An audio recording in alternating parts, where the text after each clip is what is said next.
दोपहर के 3 बजने वाले और 3 बजे की 23 ब्रेकिंग न्यूज में इस वक्त की पहली बड़ी खबर। प्रधानमंत्री नरेंद्र मोदी ने बुंदेलखंड एक्सप्रेसवे का उद्घाटन कर दिया। इस दौरान पीएम मोदी ने कहा कि यह एक्सप्रेसवे यहां सिर्फ वाहनों को गति नहीं देगा, बल्कि बुंदेलखंड की औद्योगिक प्रगति को गति देगा यह एक्सप्रेसवे।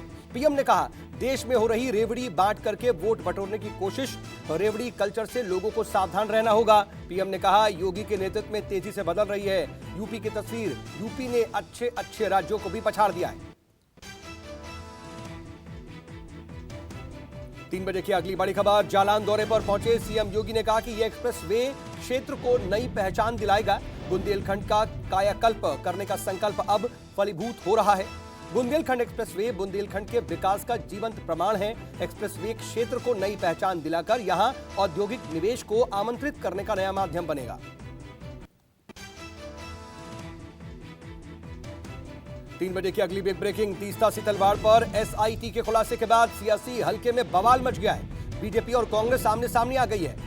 संबित पात्रा ने तीस्ता सी तलवार पर हमला बोलते हुए कहा, तीस्ता सी तलवार ने जो कुछ भी किया वो कांग्रेस के कहने पर किया। तीस्ता सी तलवार ने कांग्रेस से पैसे लेकर के काम किया। पात्रा ने कहा कि तीस्ता और उनके साथी राजनीतिक मंसूबे के साथ काम कर रहे थे, जिसका मकसद गुजरात की मोदी सरकार को गिराना और निर्दोष लोगों को मोदी समेत गुजरात दंगों में फंसाना था। अगली बड़ी खबर। कांग्रेस ने अहमद पटेल पर लगाए गए आरोपों को सिरे से खारिज करते हुए कांग्रेस ने पीएम मोदी पर निशाना साधा। कहा, जांच एजेंसी की तरफ से अहमद पटेल के खिलाफ आरोप लगाना प्रधानमंत्री की ही व्यवस्थित रणनीति का हिस्सा है, ताकि वो खुद को गुजरात हिंसा की जिम्मेदारी से दोषमुक्त साबित कर सके। कांग्रेस ने कहा, दिवंगत राजनीतिक विरोधियों को भी नहीं छोड़ते ये।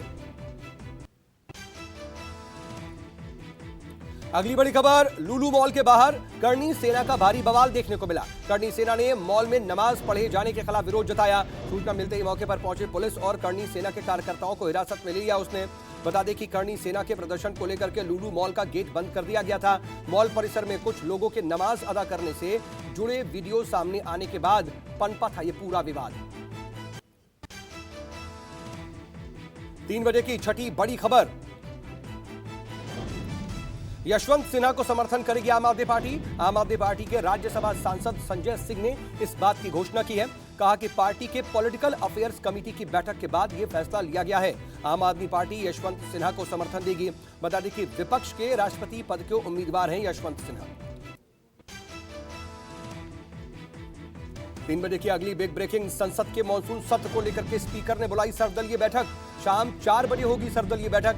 बताया जा रहा है कि सत्र में 24 बिल पेश कर सकती है सरकार। लोकसभा अध्यक्ष ओम बिरला आज शाम 4 बजे संसद पुस्तकालय भवन में राजनीतिक दलों के नेताओं से मुलाकात करेंगे।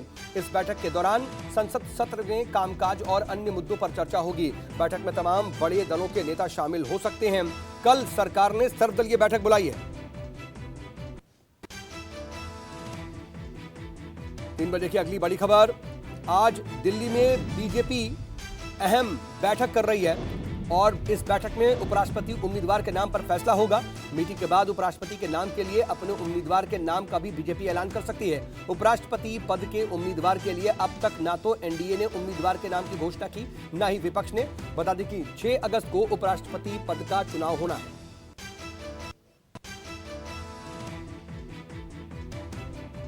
3 बजे की अगली बिग ब्रेकिंग।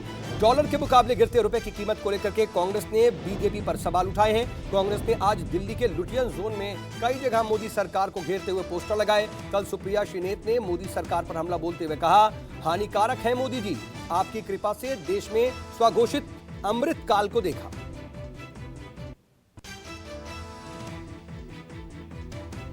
3 बजे की अगली बड़ी खबर। उदयपुर हत्याकांड मामले में एनआईए कोर्ट में रियाज अत्तारी समेत 3 आरोपियों की पेशी हुई है। एनआईए ने अदालत में पेशी के बाद आरोपियों की रिमांड नहीं मांगी।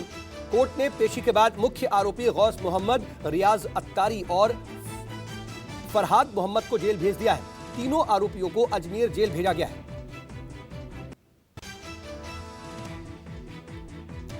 3 बजे की अगली बिग ब्रेकिंग। उमस भरी गर्मी से परेशान दिल्ली एनसीआर वालों को झमाझम बारिश के साथ राहत मिली। काफी देर तक हुई तेज बारिश की वजह से पारे में गिरावट देखने को मिली। हवा में भी ठंडक महसूस की गई। सुहावना मौसम होने से लोगों में खुशी देखने को मिली।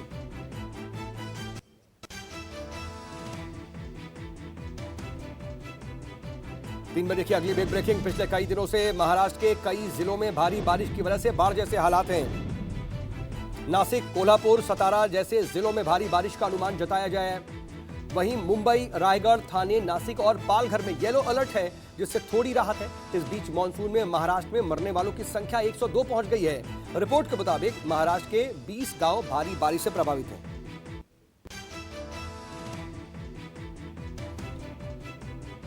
तीन बजे की अगली बड़ी खबर। गुजरात बीते एक हफ्ते से बारिश का सितम झेल रहा है। यहां पर लगातार हो रही बारिश से कई इलाके बाढ़ की चपेट में आ गए।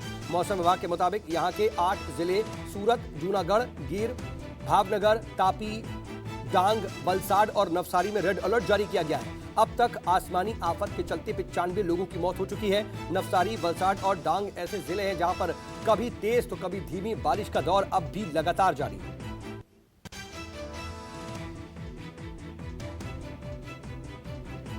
तीन बजे की अगली बड़ी खबर। वडोदरा में भारी बारिश के चलते उफान पर है नदी नाले।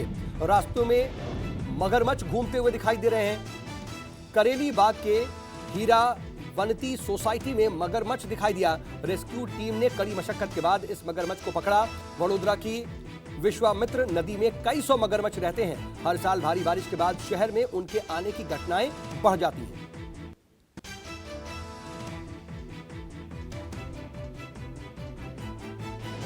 तीन बजे की अगली बड़ी खबर। जयपुर के चाकसू में कांवड़ यात्रा के दौरान हंगामा देखने को मिला है। डीजे बजाने को लेकर के कांवड़ियों और पुलिस के बीच मारपीट हुई है। पुलिस पर लगा पार्षद को थप्पड़ मारने का आरोप। नाराज लोगों और कांवड़ियों ने कुछ देर के लिए हाईवे जाम कर दिया। पार्षद के समर्थक और हिंदू संगठन के लोग पुलिस थाने पहुंच गए और पुलिस की कार्यशैली को लेकर के नाराजगी जताई, नारेबाजी की तथा विरोध प्रदर्शन भी किया। हंगामा बढ़ता देख डीसीपी के आदेश पर एसएचओ ने कांस्टेबल को लाइन हाजिर कर दिया है। इसके बाद मामला शांत हुआ।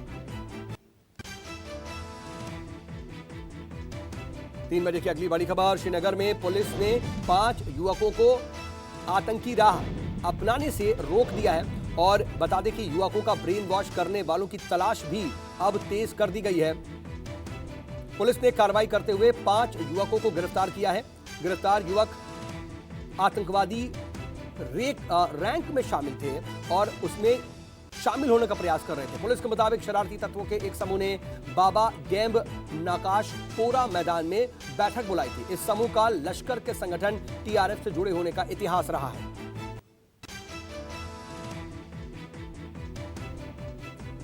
तीन बजे की 17वीं बड़ी खबर। दिल्ली के जहांगीरपुरी में नाबालिग गैंग रेप का दिल दहला देने वाला एक मामला सामने आया है। दिल्ली के जहांगीरपुरी में नाबालिग एक गैंग है जिसने एक बड़े गोलीकांड को अंजाम दिया। बदला लेने के लिए जावेद नाम के युवक को गोली मारी गई। इसका लाइव वीडियो भी सामने आया है। लाइव वीडियो दिल दहला देने वाला है। कुछ लड़के वीडियो में दिखाई दे रहे हैं जो पार्क किनारे से जा रहे होते हैं। जावेद पार्क के पास ही बैठा हुआ होता है। लड़के उस पर गोली चलाते हैं। जावेद की दाहिनी आंख में गोली लग जाती है। फिलहाल आरोपी नाबालिग को हिरासत में ले लिया गया है और उससे पिस्तौल बरामद कर ली गई है। फिलहाल घायल युवक को अस्पताल में भेजा गया है। इलाज जारी है।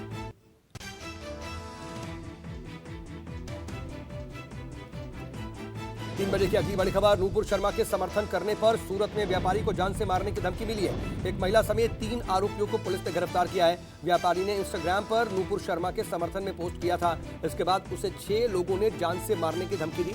गिरफ्तार आरोपियों से पूछताछ कर पुलिस ने आगे की कार्रवाई शुरू कर दी है। अन्य फरार आरोपियों की गिरफ्तारी के लिए छापेमारी की जा रही है।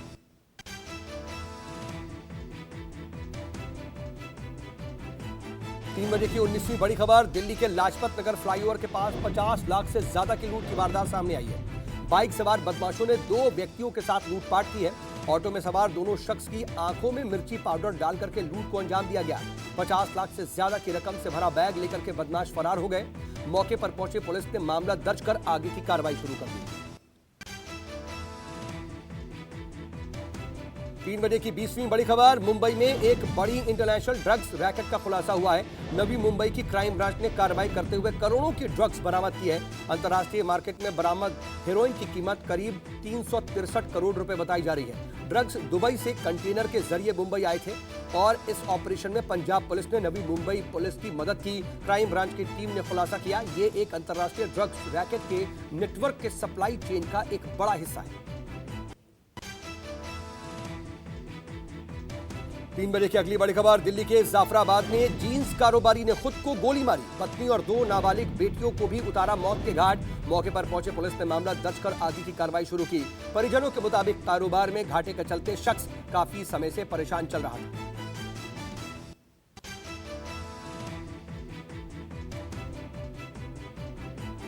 तीन बजे की 22वीं बड़ी खबर। भारत में कोरोना मामलों की रफ्तार कम होने का नाम नहीं ले रही है। एक बार फिर देश में 20,000 से ज्यादा मामले दर्ज हुए हैं। स्वास्थ्य मंत्रालय की तरफ से जारी आंकड़ों के मुताबिक बीते 24 घंटे में 20,044 नए कोरोना के मामले सामने आए। 56 लोगों की कोरोना से मौत हुई। कुल एक्टिव मामलों की संख्या बढ़कर 1,40,760 तक पहुंच चुकी है।